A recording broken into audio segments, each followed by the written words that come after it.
How long have you been in Nigeria now? This is my 16th time to be in Nigeria since 2010. I've been all over the country. But on this particular trip? I just got here. And this is a fact-finding mission. Yes. What scope is it going to have? I am meeting with a number of leaders and asking tough questions to start. Right. But, I mean, obviously there are places where these alleged genocidal activities are said to be taking place. Are you going to be venturing into I have been to Jos, I've been to Bokos. Right. I've had a team that's been to Gwoza just very recently. And I've been all over the south and central part of the country. I build schools and run schools in IDP camps. We have 2 schools up and running and a third one under construction. We teach 550 students full-time education. And that's here in the FCT. Right. Okay. Well, welcome to Nigeria. And again, and let me turn to you, Jeff Gibbs. Sorry, you appear to be marooned in our sort of off-site studio there, but we can see you and you're certainly part of this conversation, and thank you very much indeed for joining us. You are a filmmaker as well as a Republican. Tell us what your role is going to be in this fact-finding mission. Well, I'm not sure who mentioned to you any political affiliation I may have at home, but I am a filmmaker. I can attest to that. Okay, so what are you going to be doing on this mission in Nigeria? Well, it's a very brief mission on this trip. I'm just here in support of the mayor and his fact-finding mission. This is my 6th time in Nigeria in about 4 years or so.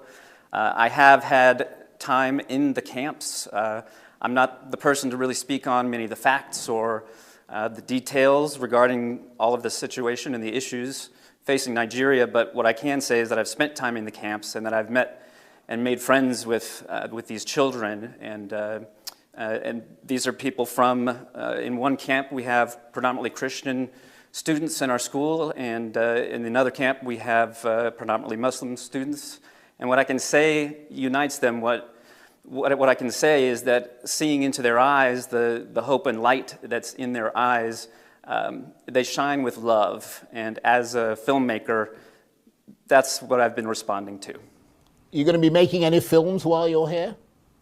I'm sorry, could you repeat the question? Are you going to be filming what you're sort of doing here? If I can have time to pull out my phone and it's notable to film, then that is part of my job, yes, sir.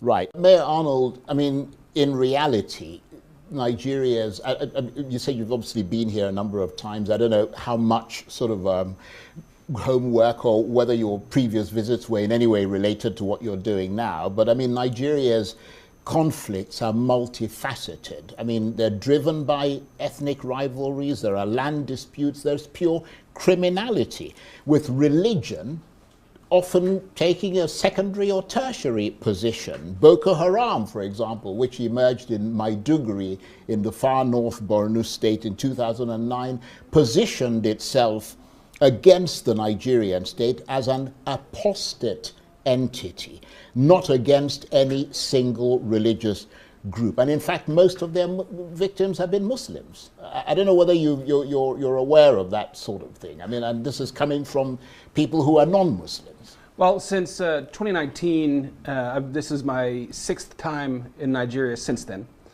It's been entirely focused on understanding and telling the story of the internally displaced. And the filmmaker, Mr. Gibbs, is my producer for a film a documentary film that we've been producing now for many years, all through Nigeria, and getting the stories and profiles of these displaced people, which I'm startled that people don't talk about that more. There's estimates anywhere from 4 to 10 million Nigerians who were peaceful, productive people that are now denied and ground down and given no chance to get back. And that's the larger, to me, tragedy, the byproduct of this. I see children, a lot of them, multitudes, millions, literally, of children growing up believing that power comes from violence and that being peaceful is death. And that's a curse on this nation if there's no intervention. Our schools, we have so many testimonials. The kids show up wanting to get guns and go back and kill. and they get an education, they want to go back and rebuild.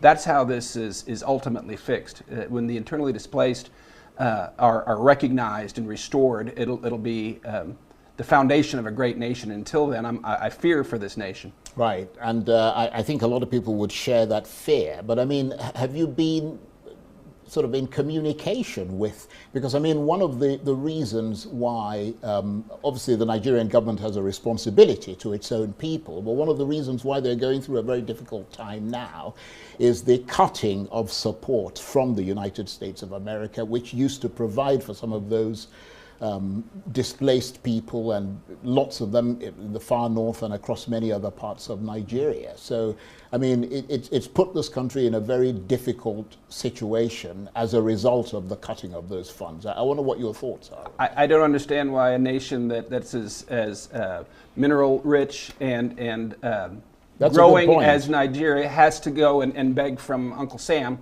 for help serving their own people. Nigerians have plenty of resources to help these people get back, or at least get something where they can have stability and a life. Now they're denied, they're ground down, they're called criminals, they're called vagrants. Their homes are bulldozed with no warning. It's a horrific life that these people are living. And nobody's here. I mean, why should it be? You don't want America to come here and say anything about terrorism, but you want their money? That doesn't make sense to me whatsoever. Yeah, that makes that's a good point. And let me come to you, Jeff Gibbs, in our off-site studio. I wonder what you make of what's been said so far. Well, you certainly have two of the more informed and well-studied people on the subject on your dais there this evening. And again, my reiteration would be that across all of the walks of life, across all of the different tribes people, faith backgrounds, what I've seen through the hearts and the eyes of Nigerians is what keeps me coming back. And these schools that we serve for these children, for the IDPs who asked for nothing except to educate their children, to give them hope and a way out, is, for me, in my opinion, I would like to see these camps eradicated. I would like to see them put out of business. We do need to serve these children and these IDPs, but they need to be restored, and that's what I would like to make out of this. Well, why do you think they're not being served? I mean, why do you think they appear to be ignored? It's a very good question, and based on the discussions that I've been tangential to, I don't have a good answer for you on that. I would have to defer to Mike. Well, let me defer to Reno Omokri, who's got an ear to the ground and who is, of course, Nigerian. What are your thoughts on that? Well, I think what the mayor said and what you said, I mean, I don't think you guys have addressed the issue. You see, there is a moral responsibility on the United States because this problem was brought to Nigeria's doorstep by the actions of the Obama administration. If the Obama administration had not intervened in Libya, if Gaddafi was a nasty piece of work, but he stabilized his country. If Gaddafi had not been killed, and if all those foreign mercenaries hadn't left Libya to come here, Boko Haram started, they were not violent at the beginning. Mohammed Yusuf used to have debates. He had a debate with Issa Pantami. He had a debate. That's what he was doing. He was killed, and then these guys came in and they did a hostile takeover of Boko Haram, and then that was what happened. They had arms. If the United States had not done what they did in Libya, we would not be facing a torrent, not just us, the Sahelian countries. So they just say that, okay, well, we've got minerals and we've got this, and you don't know. No. Listen, you have a moral responsibility. The United States has a moral responsibility because government is a continuum. You know, so we've seen in cases whereby the United States has paid reparation. We're not asking, under Obama, they used a law called the Leahy Law, after causing a problem, to deny this country weapons. We had to go and purchase weapons on the black market. So Nigeria is paying a price for a problem that we did not cause. So, I mean, I don't want people to just come here and just say, oh, look, our president did say, I think this was about 2 months ago, that, look, I don't need President Trump because I have met my revenue target. We're doing the best that we can as a country. We're fighting corruption. We're growing our economy. Our economy has grown. I mean, we've added $67 billion to our economy in 2 years. In last quarter, it grew by 4.3%. Our economy is growing faster than our population. But this problem was caused by the actions of the Obama administration. Thank God for a good man like President Trump that lifted the objections of the Leahy Law and began selling weapons to us, like, for example, the Toscano jets. But the United States caused this problem, and they need to help us fix it. I wonder what your reaction is to that, Mayor Arnold. I mean, the suggestion is that part of the problem in this country was sort of initiated, if you like, certainly enabled by the United States and its policies in Libya. It was not just policies in Libya, but the policies here. Barack Obama, his Arab Spring foreign policy, I believe he endeavored to do a takeover or facilitate one here in Nigeria. We've got not prepared to release it yet, but hard proof that Obama was very much behind the advance of Boko Haram, intentionally so. And Obama holds a lot of the blame. There's no doubt about it. My people, this won't shock everybody. The talk around Nigeria right now is on fire because of this new report that says US lawmakers and even some people connected to former President Donald Trump have entered Nigeria to probe what they called Christian genocide. And on top of that, Reno Omokri has come out boldly to defend President Tinubu, saying all these claims are false and politically motivated. Now let me gist you everything clearly, calmly, and sweetly so you can understand what's going on. And please, before we go deep, make sure you like this video, subscribe to the channel, and turn on your notification bell because the kind of gist we drop here, you won't want to miss it for anything. So here's the matter. Some foreign lawmakers from the United States, mainly from the Republican side, people who have ties to Donald Trump's camp, recently started raising heavy allegations. They said Christians in parts of Nigeria are being deliberately targeted, attacked, and even wiped out. They called it a Christian genocide. That phrase alone made many Nigerians raise eyebrows, because that's a serious claim, one that can shake international relations and even affect how Nigeria is seen abroad. Now, this is not the first time such claims have come up. For years, certain American politicians and Christian advocacy groups have accused Nigeria of not protecting Christian communities enough, especially in northern states where insurgency and attacks by armed groups have been high. But this time, it went a step further. They didn't just talk online, some of them reportedly arrived in Nigeria, saying they want to probe what's really happening under Tinubu's government. And as you can imagine, that move didn't sit well with many Nigerians. Some people saw it as interference in internal affairs. Some said it's good if it will expose the truth. And then came Reno Omokri, who wasted no time defending President Tinubu. Reno said this whole story about Christian genocide is false, exaggerated, and politically driven. He said what's happening in Nigeria is not about religion but insecurity that affects both Christians and Muslims, rich and poor alike. Now pause a bit and think about it. Reno's defense is coming at a time when the international eyes are watching Nigeria closely. Many foreign groups have already been writing letters and calling for action against the country.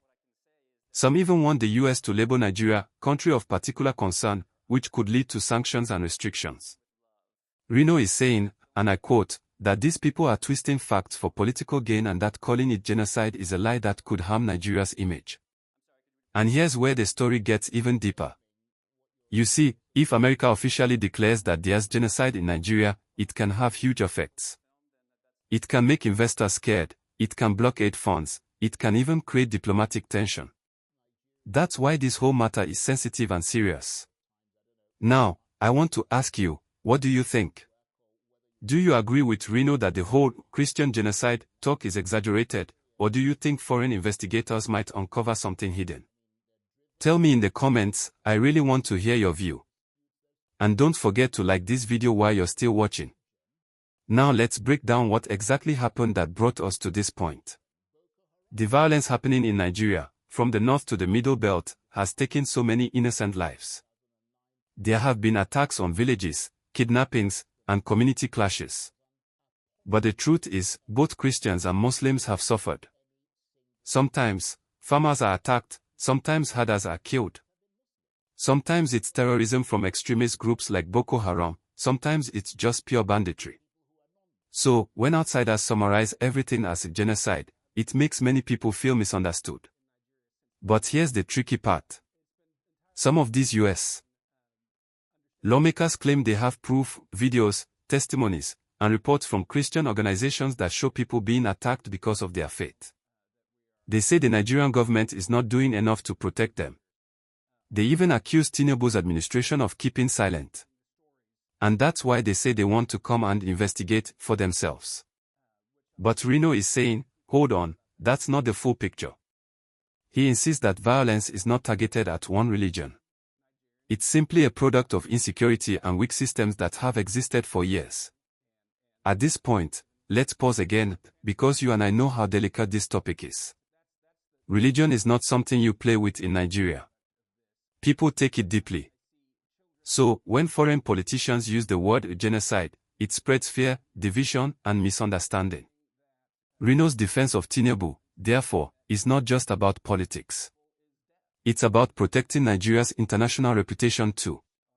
Now here's something interesting. Reno said most of those raising this alarm are Trump's allies, who have their own political motives in America. He said some of them want to look like heroes to their Christian voters back home. By pointing fingers at Nigeria, they get attention and support in U.S. conservative circles.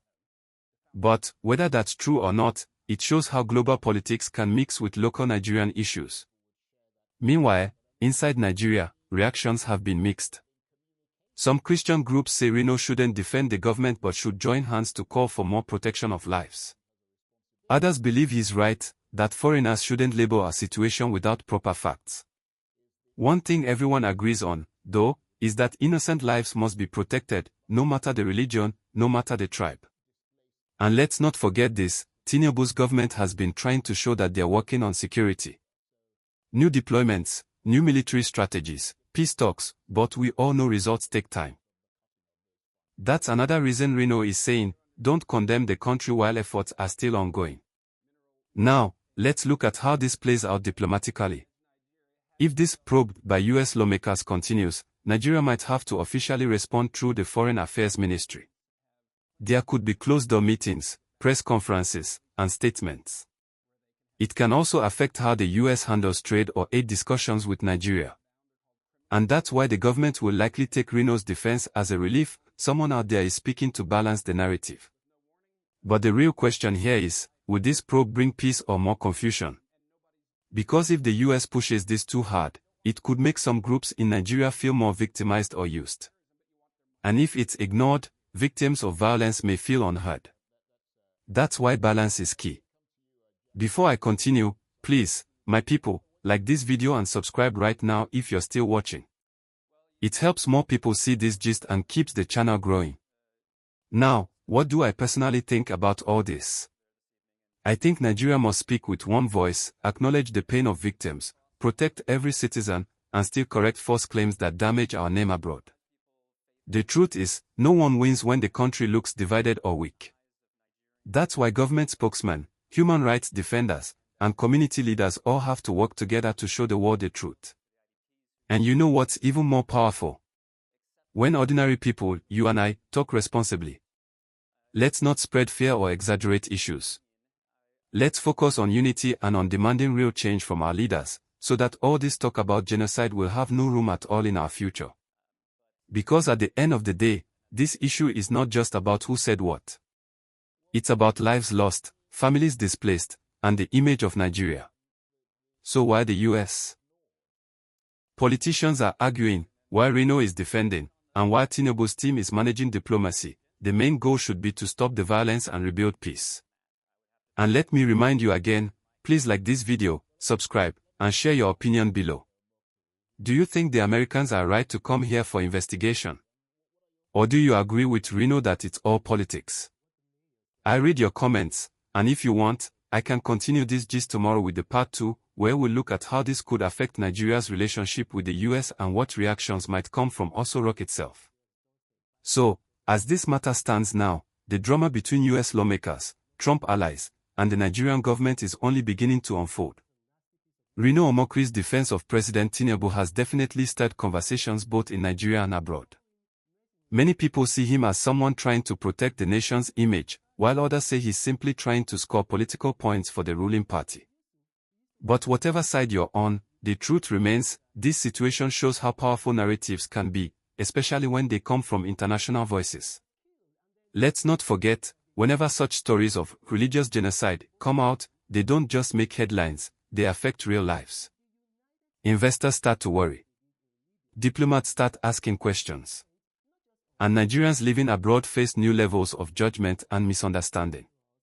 That's why Reno's defense, whether you agree with it or not, came at a crucial time.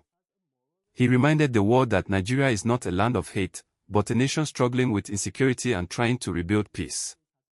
He said that painting Nigeria as a country that persecutes Christians is unfair and dangerous. And that's true, because at the heart of this problem are people, not just religions. Muslims, Christians, and even those who have no faith at all, many have lost loved ones to insecurity, and all deserve equal sympathy and protection. But then, this also raises a challenge for our leaders, to do more than just defend the country in words. If the world is watching, then now is the time to act. Strengthen our justice system. Equip our military.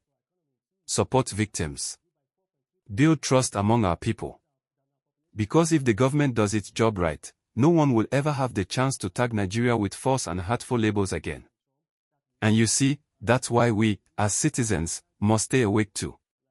We can't allow politicians, foreign or local, to use our pain as political tools. We have to ask questions, hold leaders accountable, and still speak truth with respect. Because at the end of it all, what Nigeria needs now is not blame, but balance, truth, and unity. So, as we close today's gist, I want to remind you, don't just listen and scroll away. Tap that like button, subscribe, and share this video with someone who needs to hear the full story. Let's spread understanding, not tension. And drop your comment below, what do you really think? Was Reno Omokri right to defend President Tinubu, or should he have stayed neutral on this sensitive issue? Your opinion matters here, because this platform is about real talk, real understanding, and one Nigeria that stands strong no matter what. Thank you for staying till the end, and remember, the next gist is coming soon, and it's even hotter. So, make sure you turn on your notification bell so you don't miss it.